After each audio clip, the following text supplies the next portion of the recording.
선거법 해설을 들으려고 하는 거예요. 선거법 굉장히 어렵잖아요, 지금. 팩트 원안이라는 게 있습니다. 225 대 75. 지역구는 225.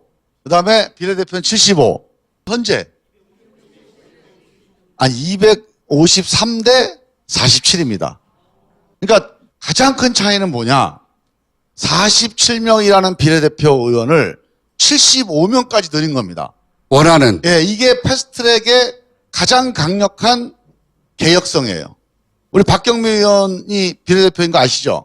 네. 이런 훌륭한 비례대표 의원을 47명을 모셨다가 75명까지 더 확대하는 겁니다. 이 안에 연동이라는 게 들어가 있어요. 연동. 연동도, 연동. 50%. 그 다음에 석패율. 자, 요게 우리가 지금 논쟁을 하고 있는 크게 네 가지 쟁점들이에요. 연동은 뭔지 아세요? 연동? 연동. 네. 연동이라는 게 여기다 잠깐 설명을 할게요. 연동. 연. 동. 국문과 출신이세요. 정당 득표율하고 우리 지역구 의석을 두 가지를 연동시킨다는 건데, 자, 간단하게 예를 들어볼게요. 지역구에서 만약에 100석을 얻었다. 우리 민주당이 100. 뭐야 이거? 이거 어떻게 지어? 야, 이거 심각하네. 내가 웬만하면 연장 탓을 안 하는데 이거. 일단 쭉 쓰십시오. 예. 네. 자, 이게 120석을 칩시다. 그 다음에 우리가 정당 득표율을 예를 들어서 40%를 얻었다고 치죠. 40%. 지금 선거법은 이거하고 전혀 관계없이 연동이 안 돼 있어. 분리돼 있어요. 이건 이거대로 계산하고 이건 이거대로 계산해서 이 50석 비례대표의 40% 그러니까 20석을 더 가져갑니다. 그래서 합하면 140석이 되죠. 예. 이게 지금 제도예요. 이게. 연동제를 바꾸게 되면 어떻게 되느냐. 정당 득표율 지역구 의석을 다 연동해서 전체 의석으로 가니까 이 전체 의석이 300석이잖아요. 이 300석에 40%를 주게 돼 있어요. 그럼 120석 주는 거 맞죠? 이거는 못 얻어가. 비례대표는. 왜? 프로 네 거 다 가져갔으니까. 왜? 지역구에서 다 땄지 않냐. 근데 만약에 10%를 얻은 정당이 있다고 칩시다. 10% 얻은 정당이 이게 지역구에서 만약에 3석을 얻었어요. 50석에서 10%면 플러스 5석 해서 8석으로 끝납니다. 병립형으로 가면. 그죠? 근데 만약에 연동형으로 간다 그러면 30석이 300석에 10%면은 30석을 주는 거예요. 30석. 지역구에서 아까 몇 석 갔다고요? 3석 갔어요. 그럼 27석 모자라잖아요. 이걸 모자라는 걸 공급하기 위해서 비례대표를 활용하는 거예요. 이런 소수정당한테 나눠주는 거거든요. 30석 얻은 우리는 이거 다 주면 안 되니까 준연동이라고 그래서 15석만 반만 주자. 독일은 150석 150석 돼 있으니까 비례대표가 많으니까 이 모자란 당들을 나눠줄 수가 있어 다. 근데 우리는 어때요? 지금 250대 50으로 하면 이 50석 갖고 다 나눠줄 수가 없잖아요. 그러니까 이 정당 득표율 이 30석 전체를 나눠주지 말고 그중에 절반만 나눠주자 해서 이런 걸 준연동이다. 50%다. 이게 이제 1년 동안 열심히 머리 싸매고 우리 수학자들 자문 받아가면서 만든 거예요. 그래서 그러니까 준연동제까지는 이 원안에 들어가 있는 겁니다. 이 원안의 가장 핵심은 뭐냐? 비례대표를 늘려가지고 정말 전문적인 사람 또는 소수자, 특히 청년층, 이런 신인들을 많이 국회로 진출시키자. 이게 제일 핵심 메시지였어요. 그 다음에 소수정당이 정당 득표는 얻는데 지역구에서 못 얻으니까 이걸 좀 벌충해 주자. 이게 연동제. 그 다음에 석패율이라는 거는 뭐냐면 우리가 지역 감정이 되게 문제가 됐잖아요. 그러면 그 취약 지역 가서 떨어진 사람들, 그러니까 그 중에서 제일 근소한 차로 떨어진 석패라고 하는 게 아깝게 졌다. 석패 알죠? 아깝게 진 사람들을 비례대표로 구제하자. 지역주의를 없애자. 물론 우리한테 좀 불리해요. 하지만 미래를 보고 한번 해보자라고 이제 결단을 해서 여기까지 온 건데 이게 좀 이제 문제가 생겼어요. 근데 이게 지워야 되는데 이거를. 우리 교수님 모셔놓고 너무 미안해. 교수님이 칠팔 닦고 있어. 수정안이 250대 50으로 바뀌었죠. 250대 50으로 갔어. 이거 왜 이렇게 됐어? 이거를 마치 우리 민주당이 이 원안을 비틀어가지고 이렇게 했다 이러고 막 공격을 해요. 우리 정의당이나 몇 분이. 전혀 사실이 아닙니다. 지역구가 28개가 없어지잖아요. 호남 의원들이 강력하게 반발한 거예요. 주로 이제 대한신당이나 바른미래당. 반발해서 과반수 가결이 안 되는 거예요. 그러면 부표 던진다. 과반수를 못 넘습니다. 그럼 공수처, 검경수사권 조정 다 안 되는 거예요. 그런데 이 연동제는 유지를 하자는 겁니다. 연동 50%는 유지를 하자. 이거라도 건지자. 이거라도 건지면 그래도 개혁 아니냐. 여기에서 캡이라고 하는 게 등장을 해요. 캡. 네. 이게 참 오묘한 거예요. 오픈한 거예요. 왜 이런 일이 벌어졌냐면 예. 제가 1년 동안 선거법 협상할 때 이걸 계속 논쟁을 했거든요. 어떤 문제가 있었냐. 알바니아라는 나라 혹시 아세요? 알바니아? 알바니아가 이 연동형 비례제를 도입을 했어요. 독일 걸 보고. 이거 좋다 그래가지고. 근데 알바니아가 어떤 현상이 벌어졌냐면 어떤 한 정당이 야 우리는 어차피 지역구에서 많이 얻어버리면 이거 비례는 못 얻는다. 그러니까 우리는 지역구만 하고 우리 중에서 일부를 내보내가지고 비례 정당만 하자. 예. 그래갖고 비례 득표를 다 얻어가지고 이 나머지도 이것도 가져가는 거야. 이런 비례 정당, 위성 정당이 실현을 한 거예요. 실제로. 예. 예. 그래서 알바니아가 이거 2번 하다가 안 되겠다고 다시 원상복구를 했어요. 저도 이것 때문에 되게 연동형 비례제를 반대를 했거든요. 그러니까 40%면 120석이어야 하잖아요. 근데 지역구에서 다 가져갔어. 비례 받아올 게 없는 거예요. 그 사실을 알자. 역이용하는 거지. 위성 정당을 하나 만드는 거야. 비례 정당을. 그래서 사람들한테 알려주는 거예요. 지역구는 민주당을 찍고 비례는 민주당 찍지 말고 민주 비례당에다가 찍으라고 알려주는 거예요. 두 개의 당으로 나누어서 비례를 소수 정당이 받아갈 걸 걔네가 다 가져가는 거야. 실제 그러면, 그런 일이 벌어진다는 거죠. 그러면 어떻게 됩니까? 원래 이 제도의 취지가 소수 정당이 득표율만큼 의석이 돌아가도록 만들자고 만든 거 아닙니까? 연동제가 무너져 버려요. 가짜 소수 정당이 등장하는 거지. 황교안 대표가 지시를 했어요. 한 달쯤 전인가 제가 실제 한국당에서 그걸 하고 있어. 전에 들었는데 황교안 대표가 비례 정당을 만드는 걸 관심이 많다. 그래서 검토를 하고 있다. 이 얘기를 제가 들었거든요. 비례한국당이라는 이름을 정말 그 중앙선관위에 네. 그 등록하는 그런 절차를 다른 쪽에서 정말 시도를 하고 있다고 하고요. 진짜로? 예, 이 캡이라는 용어보다는 그냥 상한선 그렇게 하는 게 더 상식에 부합되는 것 그렇죠. 같아요. 그러니까 캡을 상한제. 씌운다는 게 그냥 그 50석 중에서 30석은 연동형, 지금 20석은 원래대로의 병립형. 그냥 상한선이라는 그런 용어를 더 쓰면 그렇죠. 좋겠다라는 정확하신 생각은 표현이에요. 네. 아까 이제 그 위성 정당들 다 나와가지고 50석을 다 가져가잖아요. 그죠? 그러면서 다 끝나버려요, 여기서. 그 연동 배분에서 다 끝나버립니다. 그래서 연동 배분을 상한선을 두자. 그러면 큰 정당도 여기서 받아갈 수가 있잖아요. 그래서 이렇게 상한을 두면, 캡을 씌우면 비례 정당을 막을 수가 있다. 그러니까 상한선을 둬도 그 비열한 어느 당에서는 당연히 그 비례당을 만들겠죠. 비례당의 세상에, 효과가 그만큼 네. 극적이지는 않지만 세상의 여전히. 모든 범죄를 다 막을 수가 없어요. 그러니까 최대한 노력을 해보는 거고, 이 틈을 비집고 한다. 그것도 국민들이 또 심판을 해주셔야 돼요. 소수 정당들이 자기 득표 받고 가져가라고 이 제도를 만들어놨더니 큰 정당이 소수 정당이 받을 혜택을 이 제도의 맹점을 이용해서 받아가면 되겠네. 하고도 남을 애들이니까 걱정을 하는 거예요. 이게요, 지금 이제 저 사람들은 자기들이 정당하다고 생각을 해요. 그 요즘에 한국당이 선거법 협상을 안 하잖아요. 그 안 하는 이유가 여기 있는 겁니다. 우리는 어떻게 생각했냐? 패스트트랙 안에 이렇게 올려놓잖아요.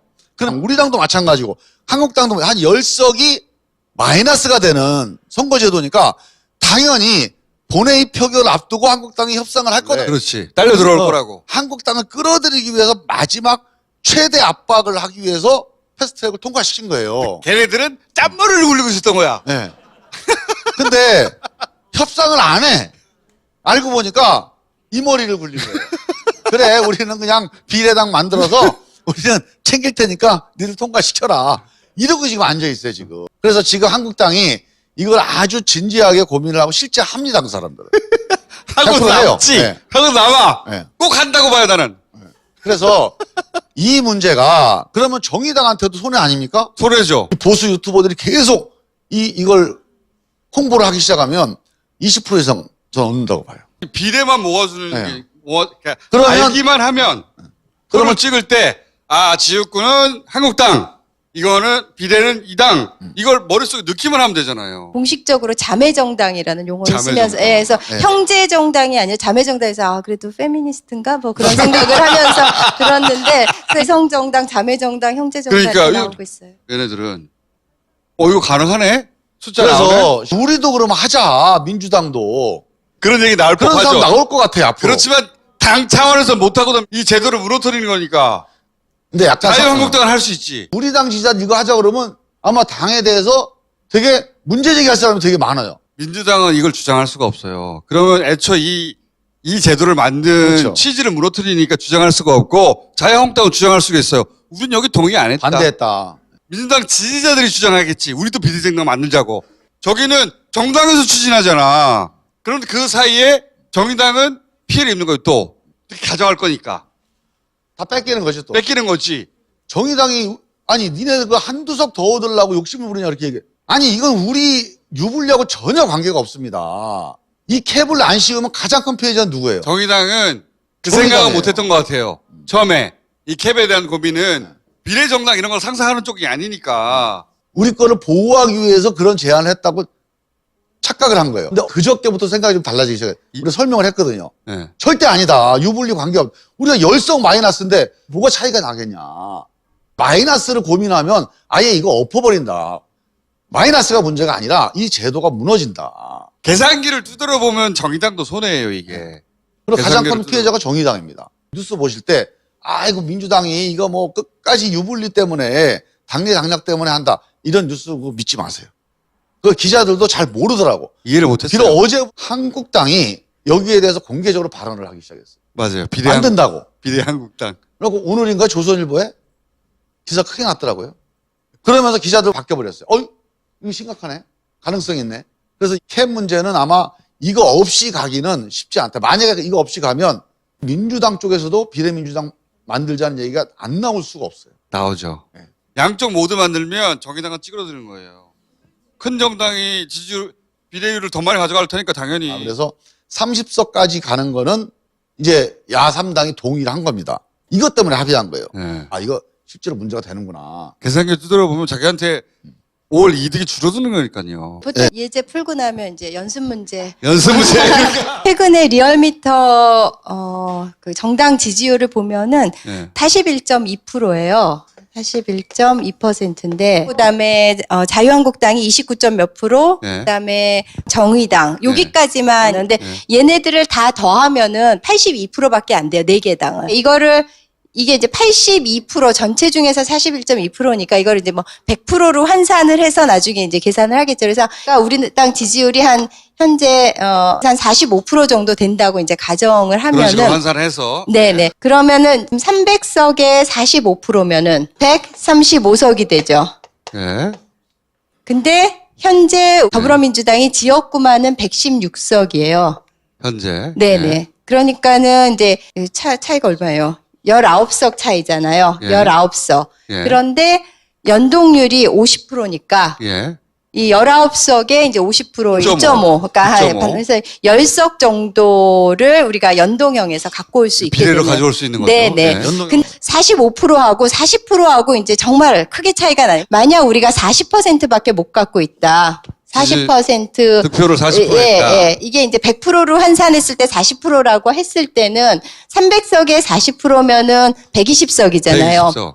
120석인데 현재 116석이니까 이 차이가 4석밖에 안 되죠. 그렇죠. 근데 연동률이 5%니까는 두 두 석. 석만 갖고 오게 되는 거죠. 그렇죠. 그러니까 40% 지지를 얻었을 때는 우리가 그 연동형에서 그러니까 2석. 2석밖에 못 받을 수 갖고 있는 오는 거. 비례가 2석밖에 없다는 거예요. 네, 2석밖에 못 갖고 오는 거. 그다음에 45% 지지일 때는 19석에 50%인 그러니까 10석 10석. 정도를 갖고 네. 오는 거라서 정말 큰 차이니까 우리가 이거가 될 수 있도록 이렇게 예, 빨간 아니, 펜으로 예. 이거 5% 차이지만 네, 네. 엄청난 큰 차이인 거야. 이게 이렇게 될 수 있도록 네. 많이 노력을 해주시라는. 아니, 네. 진짜 이거 네. 이게 중요한 문제가요. 우리 당이 이번에 250석이 지역구면 지역구에서 몇 석 정도 우리가 얻을 것 같아요? 지금 추세에서 크게 무슨 뭐 또 다른 변수가 없으면. 지금 우리 당이 116석이에요. 호남은 우리 당 지지가 되게 높잖아요. 그럼 20석까지도 가능합니다. 126석 내지는 130석까지 가능해요. 지역구에서. 근데 우리가 만약에 125석을 얻는다. 그러면 40% 되면 우린 비례대표는 못 가지고 연동은. 그러니까 45% 돼야 125석에서 마이너스 10 하면 5석 갖고 올 수 있어요.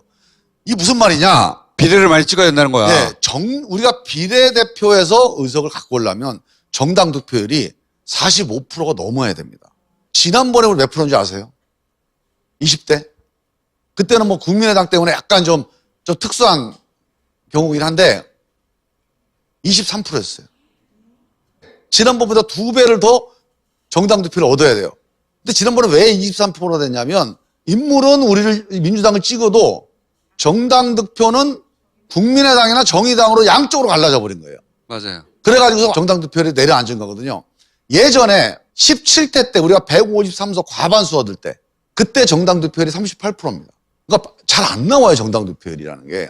근데 지금은 우리 지지층이 상당히 강력합니다. 민주당에 대한 이 지지 결집도가 좀 높으니까 한번 노려볼 만도 하겠다 싶어요.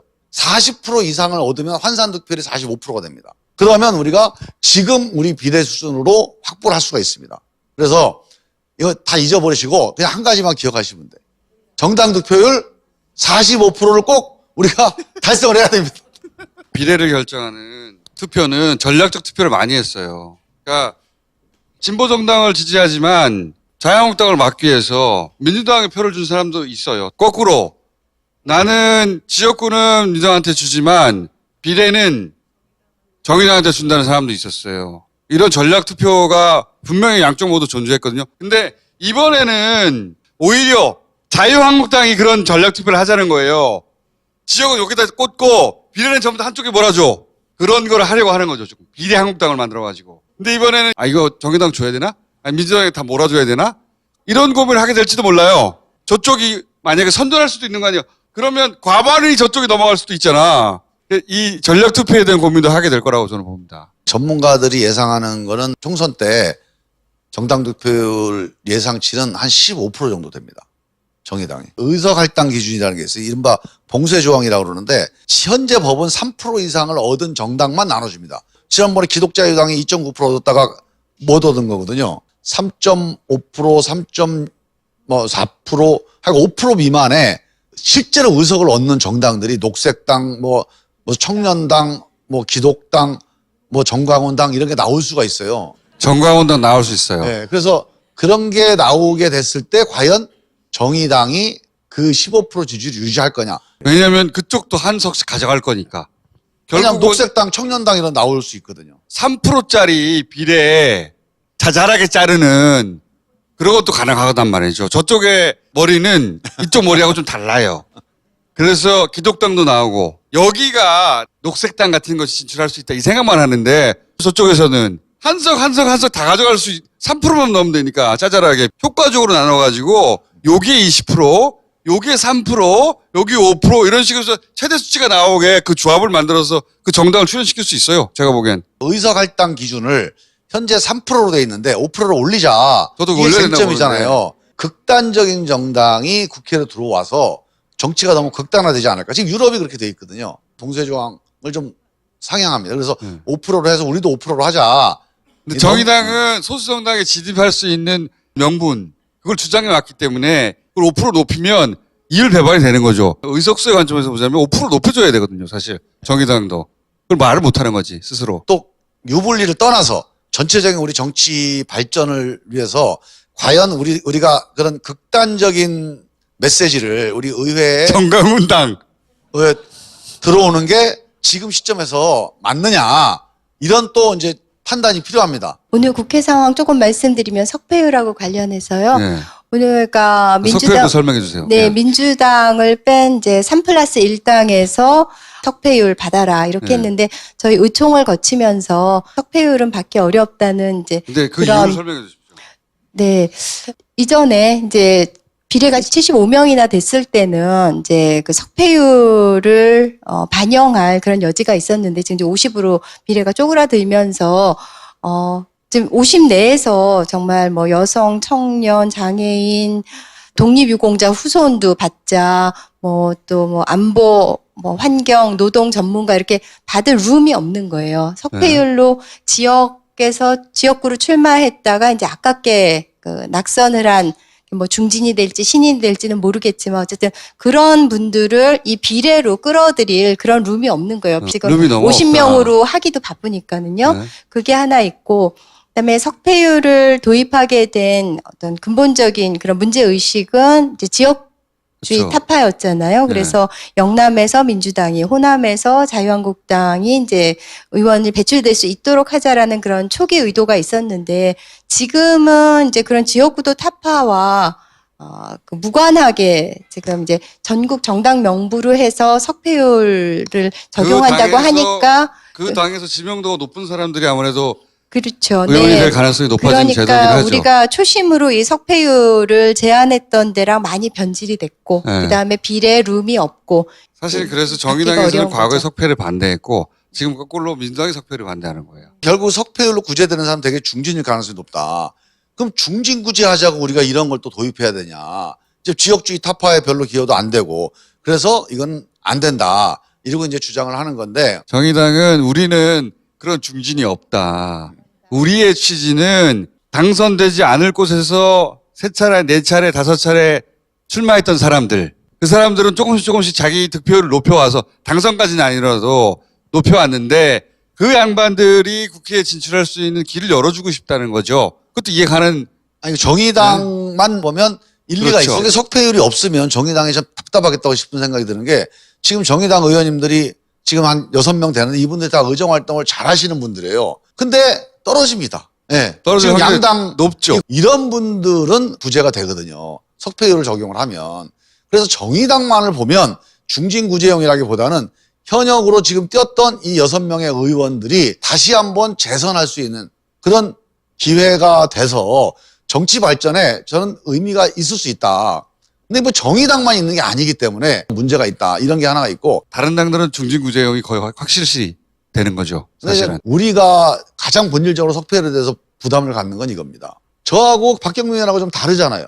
지역 대표는 대개 한 50대 남성, 그다음에 대학부 좀 뭐 그럴듯한 대학 나오고, 그다음에 뭐 행시, 사시 아니면 운동권 징역고시라도 봐야 하여간 사회적으로 뭔가 이게 유명해야 들어와요. 그래서 되게 엘리트 국회가 됩니다. 200년 전에 미국 의회 만든 이후에 모든 선거 제도의 고민이에요. 그 유럽은 그래서 비례대표를 다 바꿔버린 거거든요. 국회의원은 엘리트 뽑은 게 아니고 국민의 대표를 뽑은 거니까. 그래서 비례대표를 늘리자. 이게 이제 개혁 노선이었는데 비례대표를 75석으로 늘리면 그러니까 나머지 한 10대석 정도는 이 석패율로 좀 나눠줘도 침해를 안 받아요. 근데 지금 50석이야. 근데 이걸 지역구 출마자한테 또 줘버리는 거예요. 그러면 그나마 있던 이 다양한 목소리를 수렴할 수 있는 이 통로가 더 막혀버리는 거예요. 그래서 우리가 계속 문제제기를 하고 있는 거고 아마 마지막에 쟁점이 되는 거는 석패율의 숫자를 아주 제한적으로 운영하자. 뭐 이걸 가지고 아마 마지막 논쟁이 그렇겠죠. 예. 3석 얘기 나왔다가 9석 얘기 나왔다가 서로 또 비난하는 뭐 이런 보도가 나오는데 실제로 분위기는 그렇지 않고요. 일단은 재고해달라고 그랬잖아요, 오늘. 다시 생각하자는 거죠. 그래서 우리도 다시 생각해보자. 결정되고 나면 두 분을 다시 모시는 걸로 하겠습니다. 감사합니다. 네, 고맙습니다. 감사합니다. 네, 네.